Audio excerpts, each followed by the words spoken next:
Oshawa. Just saying that name can bring about such a negative reaction, right? The schwa, the schwiggity. Oh, you live in Oshawa?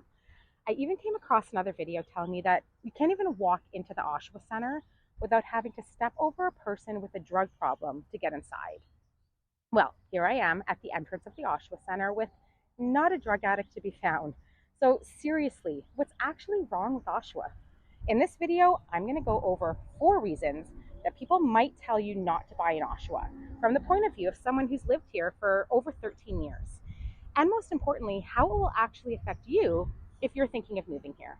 If we haven't met yet, my name is Villia Truelove. I'm a real estate agent that helps families buy and sell homes in the Durham region and East Toronto, and a longtime resident of Oshawa. If you're thinking of a move to the Durham region, my contact information is included in the description below. I'd love to help you with your move. And you can also download my guide with everything you need to know about moving to the Durham region at the link in my bio. So let's get into it. I'll start off with the number one reason, which is probably the most concerning one for most people: the crime rate. Oshawa is an urban city with a population of over 170,000 people, with many different areas and neighborhoods. When you look at the Durham Regional Police crime map, you do see some trends in regards to where the majority of crimes are taking place. And though crime is happening throughout Durham, there are certain types of crimes, like assaults, break and enters, and sexual violations, that are concentrated more in Oshawa, mostly in downtown Oshawa, while car theft is actually concentrated outside of Oshawa. So, what does this mean for someone who lives here? Is your house going to get broken into every week? Will your car get stolen when you run into the mall? Are you safe walking down the street? I've personally lived in the O'Neill area and have since 2010. We've never had a break in, had my car broken into or damaged, or been assaulted. As a side note, when we lived in Whitby at Taunton and Dixon, our cars were broken into about 6 times in 2 years. Make of that what you will, but crime really does happen just about everywhere. We did have a bike stolen off our front porch about 6 years ago. But as for myself and my family, we have not felt unsafe here. When I started planning out this video, I was curious about how other people that live in Oshawa felt. So I reached out to past clients and friends that live in different areas of Oshawa. And the overwhelming majority of the responses I received had not experienced a break in, an assault, or another violent crime. Now, I absolutely realize that my own experience is not everyone's experience, and that a few people out of a population of 170,000 is just a drop in the bucket. These crimes are happening, and my intention isn't to sweep them under the rug or suggest that it's not a big deal, because it is. In fact, there was recently an awful incident involving teens in the Ritson and Adelaide area, which feels a little too close to home living in the O'Neill area myself. Unfortunately, that same week, there was a similar type of violent incident at Kennedy Station in Scarborough. So these types of crimes seem to be happening more and more often throughout the GTA. But something like this happening here doesn't feel like nothing to people that live in Oshawa. It definitely shocks people, and it isn't an everyday occurrence because living in Oshawa doesn't feel like Gotham City with criminals running rampant and crimes happening every time you turn a corner. I'd go so far as to say it isn't something that you're likely to notice in your day to day living in most Oshawa neighborhoods. Now, are there neighborhoods that I would personally stay away from purchasing in? Yes, there are, and I'll make a future video about that topic. So, reason number two, another serious topic which goes hand in hand with crime: drugs. This topic is a controversial one to cover because they aren't just drug addicts, right? They're people. So I'm aware that this is not an easy issue, but that it's also a big problem in downtown Oshawa, which has actually gotten much worse over the last few years since COVID. The programs and the centers to help people in Durham seem to all be in downtown Oshawa. So that's where people that need help will end up. That's just the reality.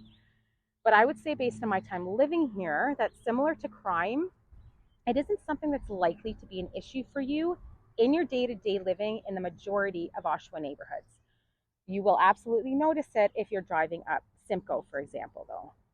I do also have a child that goes to high school here. Again, you will find drugs if you're looking for them, but it doesn't seem to be an overwhelming problem at his school. Also, I know that when I was going to high school in Scarborough in the 90s, it was also something you could always find if you looked for it. So personally, I don't see that as an Oshawa specific problem.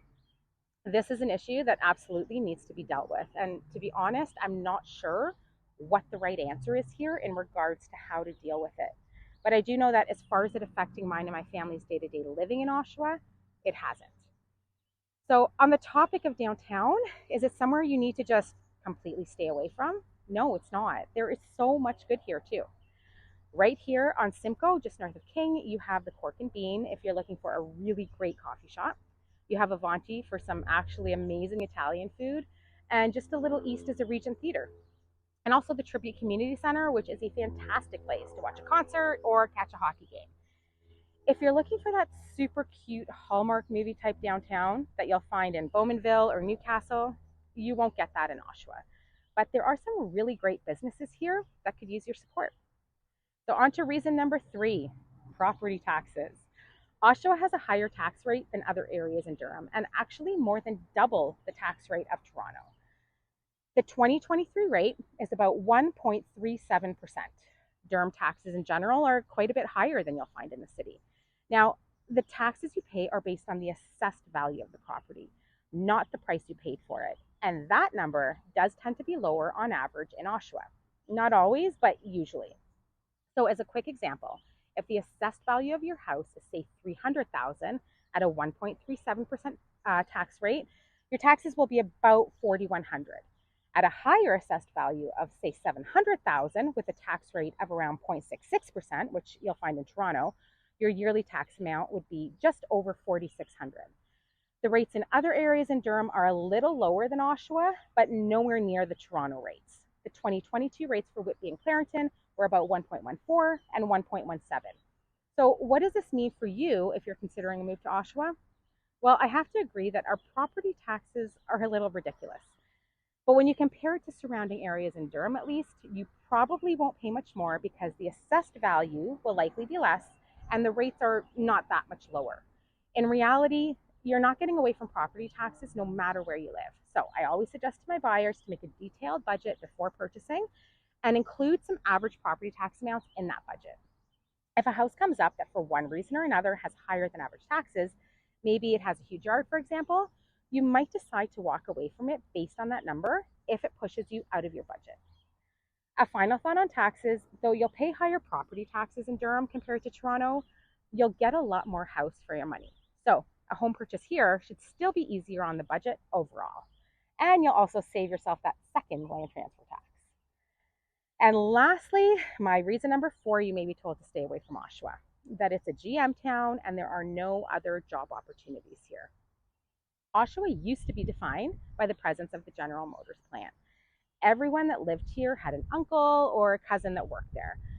After 100 years of car production in Oshawa, GM closed its doors briefly in 2018, but reopened in 2021. It's now a source of thousands of jobs here in the Durham region again. But there's also so much more to Oshawa. We have Lakeridge Health. We also have Durham College with the Trent Satellite location and Ontario Tech University.